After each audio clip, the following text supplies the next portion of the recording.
На этих кадрах состояние реки Дежневки в Нерюнгринском Улусе, Республике Саха.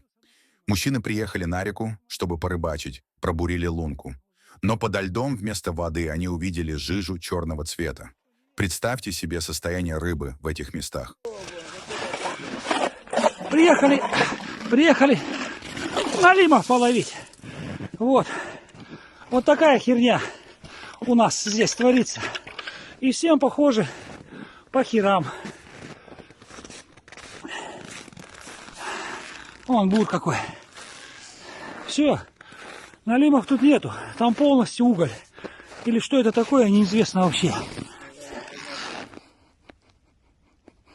Ничем не воняет. Ну, вот такая вот рыбалка. Ребята, все, кто желает, можете приезжать и рыбачить. Вот.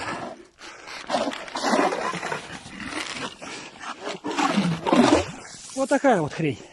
Точно такое же видео есть с другой реки, Верхней Нерюнгри, в том же Улусе. В этот раз Минэкология республики подтвердила загрязнение. Но последует ли наказание и будет ли оно соразмерным ущербу — большой вопрос.